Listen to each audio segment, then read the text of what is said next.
My name is Clayton Linkous. I live now in Lakeland, Florida. I went to medical school and then I applied for an internship at Bethesda Naval Hospital. I was accepted there and I spent a year there. I spent almost a year in internal medicine, and I applied for the flight surgeon program, and I was transferred to Pensacola, Florida, where I went through a 6-month flight surgeon program.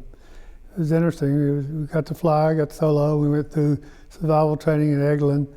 And from that point, after we finished there, I was shipped to Camp Pendleton, was there for a month or so, then I was shipped directly over to Vietnam. My family wasn't, I guess, thrilled about it. They didn't really complain about it. But I was the first one of my 3 brothers who were all physicians, and I was the only one that went in the military. My father had been out, didn't go in the military because he was with the government at that time in World War II, so they didn't take him. I had a couple uncles that had been in the Army and Navy, but I was the only one really that in my family had actually served. We flew over in a chartered airplane, everybody, and I got off there, and I was assigned to 364, but they said, well, that's up at Phu Bai, and I said, how do you get there? So you have to find a way up there. So fortunately, I found a H-34 which headed that direction, and we got on it. It was overloaded, so it was funny because we bounced 3 times, I think, before we finally got in the air. And we finally landed up there, and I checked in up there. The next day, I went out to fly, and the colonel said, what are you doing here? He said, you're a flight surgeon. I said, they don't usually fly. I said, well, I'm flying. He said, well, I got to tell you, we're going somewhere different today. And we landed in Laos, so we weren't even supposed to be there. Actually, initially, it wasn't too bad. There's a little wooden hutch screened in, and we dug a bunker beside dug a hole beside my bed, so we got rockets most nights, and I'd just roll out of bed and drop in the hole. Some nights I don't think I even woke up. Okay, it varied. About 2 days a week I had medical dispensary duty where we handled all the illnesses for the crews and all the people on the base, and I tried to fly at least a couple days, and we'd go out and we'd fly whatever. Sometimes we medevac, and sometimes we do recon, inserts, and a little bit different. Every mission was up. You were not assigned to any particular thing. You were out there and you got a call, you went and did it. Yes, I went out on all the retrieval, any bird that went down, we went out and pulled out the bodies or tried to rescue anybody there. And had one that was, well, none of them were good. They were all bad. Some were shot down. Occasionally we got survival. For the majority of times, however, there were not very few survivors. We went a couple on the night mission. One went down, we went in to get them, and we had to go in like 3 times, taking fire every time, and go in and we pulled some people out, but there's nothing good about it, except the fact that a few of them did survive.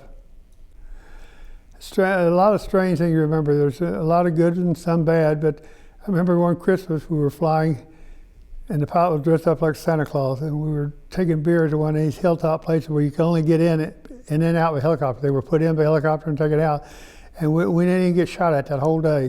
Okay, it varied, but my philosophy was my job was to keep the people flying, see they're healthy, make sure they were safe to fly. And the only way I could do that was flying with them and see how they performed and how they did. And that's the way I flew with different pilots, and I learned, if a pilot was having a bad time, I'd be grounding for a week or a few days and talk to him, and then we'd get him back in the air. That's the only way you'd know. You wouldn't know unless you were with them. I was talking to someone the other night, and he was saying I'd sit back there and it didn't seem like anything was going on. My wife said maybe he just didn't have sense enough to know what was going on. I don't know. I never did worry about that. There's a friend of mine who was also a flight surgeon, went over the same time. He was all gun-ho before he went over there. He got scared and he got assigned to a spotter plane from New Jersey. He got hit by a SAM missile. You just got to do your job, and you can't worry about that part of it. And I was there mainly to take care of the crew. We also took care of civilians, and we medevac some of them, and we had a few med things. We'd go in the village and treat some of the civilians too, but I was mainly there to keep the guys alive I was flying with. The saddest moment when a good friend of mine who had flown with a pilot who got shot down about the last few weeks of his tour, and he'd gone through problems with his wife. They were separated. He'd gotten a Dear John letter earlier, And the guy was a great guy, and we flew up to the very end, so there was always that possibility, but still, that was probably the worst. I was happy to come home, yeah. I think everybody is when you leave something like that. In some ways, though, I didn't want to leave. You formed an attachment, and you formed this thing that is lifelong. You can't explain it to anybody who wasn't there. If they didn't go through it, you can't even talk to them about it. And you hate to leave people there you knew, but it's something you had to do, and you did it. I think my biggest accomplishment, other than not so much treating the medical injuries, was psychologically, and the pilots. I lived with them, I stayed with them, and I think I kept some of them alive by doing that.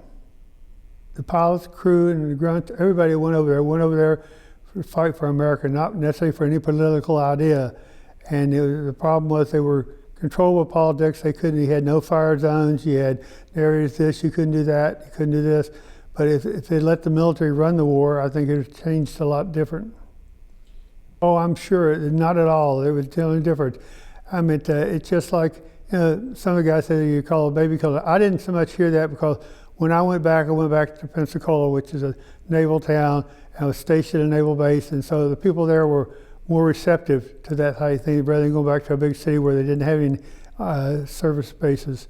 But it's just like people don't understand, even the higher up. We went in one time, we were extracting a recon team, and they were North Vietnamese heads surrounded with firing on them. We hovered in a stream. We had water running through the helicopter, and we would extract them, pull them out, and fire. And I was firing a weapon. Everybody was firing weapons. We were under fire. And someone put me in for a ward, and they said, "Well, medics can't fire weapons, so we can't approve this." So it's all too much politics and everything. People never been shot at, they know they'd fire back. A lot changed. People complained about standing in line. They complained about, this and that. They never had to do without that and sleep on the ground or do without food or go through the monsoons or the trouble. People complained about so many little things in life that you wondered, they've never encountered anything. And it lasted for a fairly long time. You still think about it, that people nowadays still complain about things that they don't have a cell phone or they can't get a signal or something, what people really had to go through in life earlier. The message is we need to treat the armed forces better. It's not just pay, it's everything. They do a job that we have our freedom because of them, and that's the only reason. I know too many times I had to write letters home to people who didn't make it and go to funerals that I sometimes wonder, what it was for at the time, but they were fighting for a country. They weren't fighting necessarily for a political idea. They were fighting for each other, and we were all there for each other. And that formed a bond that has never been broken. I was there not to help so much Vietnam to win the war as to keep our men alive so they could get home. It's, anybody can question where any war is moral, but I think at the time, we thought it was, let's put it that way, and then we were doing what we were told to do, the president and everyone else, and so we did it. I think we lost too many good people, but, and I think every war since then has been the same problem, but they won't let the military fight the wars. Ever since Korea, it's been a political thing. Every war is bad, and it has casualties, and they're all different kinds. In Afghanistan, Iraq, these ADs and everything, it's terrible the way guys are injured and crippled and everything. Over there, we put guys in the middle of a mountain, and they were there. They couldn't get out. If they were attacked, they were overrun. There was no way you couldn't get into them, or the weather or something. It was a different type of war.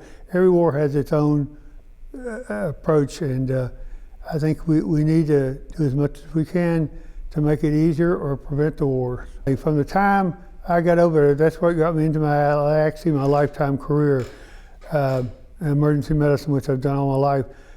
The helicopters, we pick up people and take them out to the hospital ship or get them flown back to a base. These guys would have been dead otherwise.